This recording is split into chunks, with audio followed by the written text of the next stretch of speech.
నమస్తే. మల్లూరులో జరిగినటువంటి ఒక సంఘటన పైన హేమా కమిటీ ఇచ్చినటువంటి ఒక తీర్పు ఏదైతే ఉందో ఇప్పుడు ఒక పెద్ద సంచలనం కింద మారింది. దాదాపు 2019లో వచ్చినటువంటి ఈ తీర్పు పైన చాలా లేటుగా స్పందించారని చెప్పేసి ప్రభుత్వం పైన వ్యాఖ్యలు కూడా ఉన్నాయి.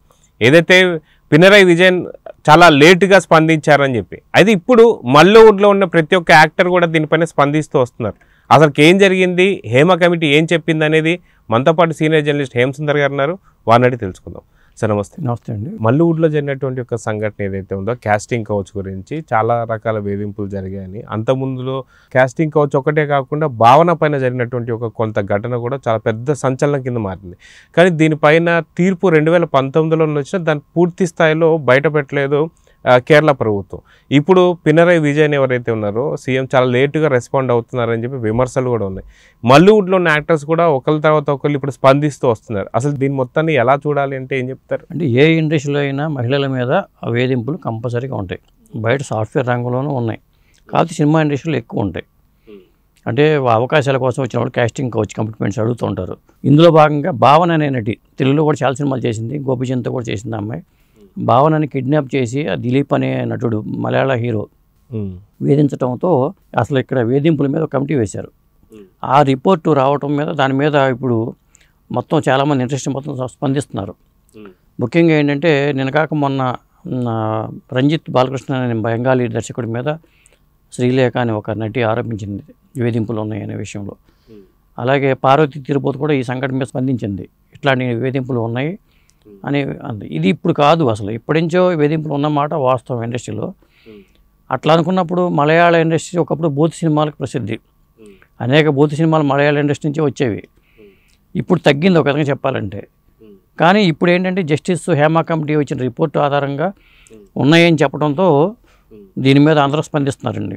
అయితే హేమా కమిటీకి సంబంధించి చూసుకుంటే ఎవరైతే కాస్టింగ్ కౌచ్కి సంబంధించిన ఆరోపణలు ఏదైతే ఉందో మల్లూరులో, అదిగాక మహిళల పట్ల చాలా అసభ్యంగా ప్రవర్తించేటువంటి ఒక నటులు చాలామంది ఉన్నారని, అది కాక వీళ్ళకి ఎవరైతే ఫీమేల్ ఆర్టిస్టులు ఎవరైతే ఉంటారో వాళ్ళు హీరోయిన్స్ కావచ్చు, లేదా ఆర్టిస్టులు కావచ్చు, లేదా జూనియర్ ఆర్టిస్టులు కావచ్చు, ఈ ఫీమేల్ ఆర్టిస్టులకి వెళ్ళినటువంటి ఒక షూటింగ్ స్పాట్లలో సరైనటువంటి ఒక వాష్రూమ్స్ లేవని చెప్పి, అదేవిధంగా వీళ్ళకి డ్రెస్ చేంజ్ చేసుకోవడానికి కూడా సరైన వసతులు కల్పించలేదని చెప్పి, రాత్రిపూట వీళ్ళు బస్ చేస్తున్న హోటళ్లలో కూడా వీళ్ళు ఉన్నటువంటి ఒక రూమ్స్ దగ్గరకు వచ్చి తలుపులు పదే పదే తట్టడం కావచ్చు, భయాందోళనకు గురి చేసేటువంటి ఒక సంఘటనలు చాలా జరిగాయని చెప్పి ఇవన్నీ కూడా చూసాం హేమా కమిటీలో. సో మొత్తానికి అసలు ఏం జరుగుతుంది, మొత్తానికి ఇప్పుడు ఎలా స్పందిస్తున్నారు, అప్పటికి ఇప్పటికి మార్పు ఉందా లేదా అంటే ఏం చెప్తారు? అసలు మార్పు అయితే ఏమీ లేదు, విధంగా చెప్పాలంటే ఇంకా ఎక్కువైందని చెప్పాలి. కాబట్టి సినిమాలు తగ్గినాయి కానీ ఈ వేధింపులు అయితే ఎక్కువైనాయి. ఒకప్పుడు బాలీవుడ్లో శక్తి కపూర్ మీద ఒక నటి ఆరోపణ చేసింది, నన్ను రమ్మన్నాడు హోటల్ రూమ్కి అని చెప్పి. అది పెద్ద వైరల్ అయింది అప్పట్లో సోషల్ మీడియా ఎంత ఇదిగా లేదు. ఆ తర్వాత అనుపమ్ ఖేర్ మీద ఆరోపణ చేసింది, మమతా కులకర్ణి అనే బాలీవుడ్ నటి అనుపమ్ ఖేర్ ఆరోపణ చేసింది. అంతకు నేను కాక మొన్న మధ్య చిన్మయి నాకు వైరముత్తును, అంతకుముందు ఒక తమిళ ఇండస్ట్రీ ప్రముఖుడు నన్ను వేధించారంటే చిన్మయి ఆరోపణ చేసింది. అయితే ఇట్లాంటి ఆరోపణలు చేసిన వాళ్ళ మీద ఏం చేస్తున్నారంటే ఇండస్ట్రీ ఆ వ్యక్తులు ఎవరైతే ఉన్నారో వాళ్ళకున్న ఇన్ఫ్లుయెన్స్ ఉపయోగించి అవకాశాలు రాకుండా చేస్తున్నారు. చిన్మయికి 5 ఏళ్ల నుంచి అవకాశాలు లేవు. నేను కాక మొన్న లియో సినిమాలో త్రిషకి డబ్బింగ్ చెప్పడం తప్పితే చిన్మయికి అవకాశాలు లేవు. అంటే తొక్కేస్తూ ఉంటారు. ఇది ఇండస్ట్రీలో జరుగుతూ ఉంటుంది. అంటే పురుషాధిక్య ప్రపంచంగా చెప్పొచ్చు. సినిమా రంగాన్ని పురుషాధిక్యం ఎక్కువ ఉంటుంది ఇక్కడ. చాలా ప్రముఖులు, కొంతమంది హీరోల చేతుల్లోనో లేకపోతే ప్రముఖ డైరెక్టర్ల చేతుల్లోనో వాళ్ళు చెప్పింది వేదంగా ఉంటూ ఉంటుంది. ఎవరైతే వేధించారో వాళ్ళు వాళ్ళ ఇన్ఫ్లుయెన్స్ ఉపయోగించేసి వీళ్ళని అవకాశాలు రాకుండా చేయటం ఇవన్నీ చేస్తూ ఉంటారు. ఏదో ప్యాషన్తో వాళ్ళు సినిమా రంగానికి వస్తారు, వచ్చాక ఇలాంటి వేధింపులు ఎదురవడంతో వాళ్ళు ఇబ్బంది పడే పరిస్థితి ఉంది, అన్ని చోట్ల ఉంది. అయితే ఇప్పుడు చూసుకుంటే గతంలో కూడా టాలీవుడ్లో కూడా ఇలాంటి విమర్శలు కొద్దో గొప్ప వచ్చాయి. అదిగాక శ్రీరెడ్డి ఎవరైతే ఉన్నారో తను అర్ధనగ్నంగా తను చేస్తున్నటువంటి ఒక పనులు కావచ్చు, ఇవన్నీ కూడా గతంలో చూసాం.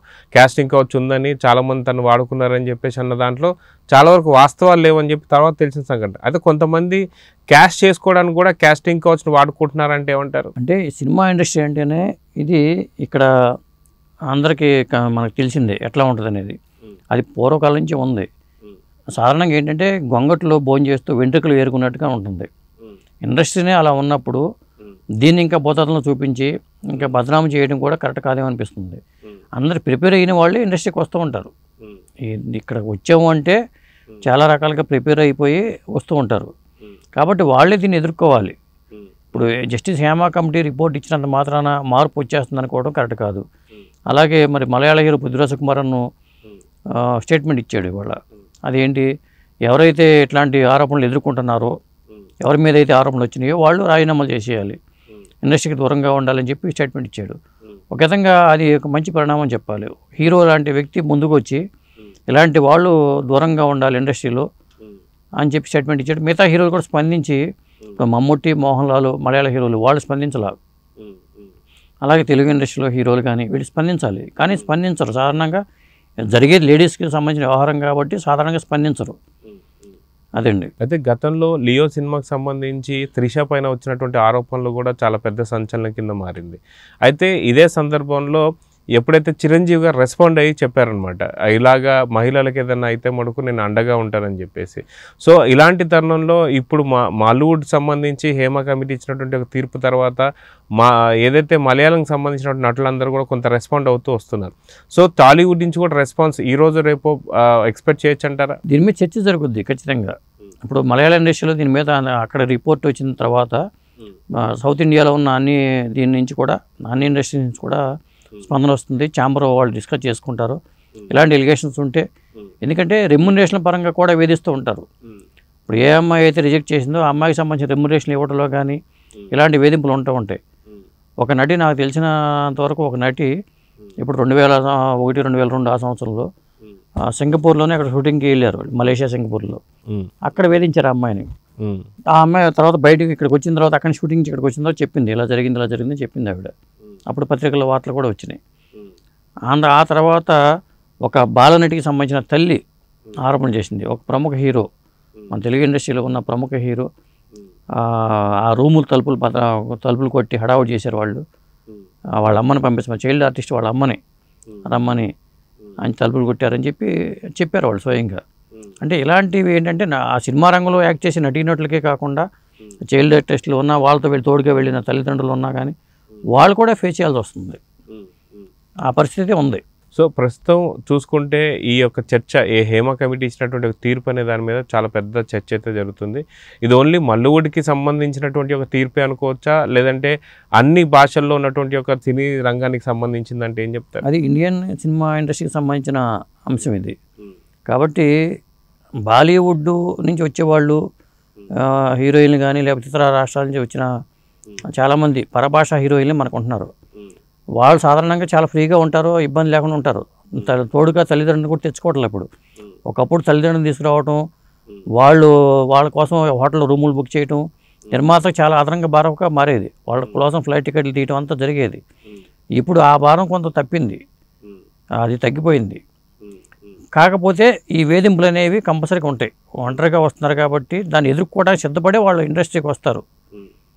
కాబట్టి కాకపోతే ఇండస్ట్రీ పెద్దలు ఏంటంటే ఇలాంటివి జరిగినప్పుడు యాక్షన్ తీసుకోవడం, మళ్ళీ కమిటీల రిపోర్టులు రాకుండా చర్యలు తీసుకోవడం అనేది చేయాల్సి ఉంటుందండి. సో చూద్దాం సార్, ఖచ్చితంగా ఇప్పటిదాకా ఉన్నటువంటి యొక్క పరిస్థితులు ఏదైతే ఉన్నాయో, హేమ కమిటీ ఏదైతే ఉందో ఇచ్చినటువంటి తీర్పు వల్ల మార్పులు ఉంటుందా లేదా అనేది చూద్దాం. మరి నమస్తే.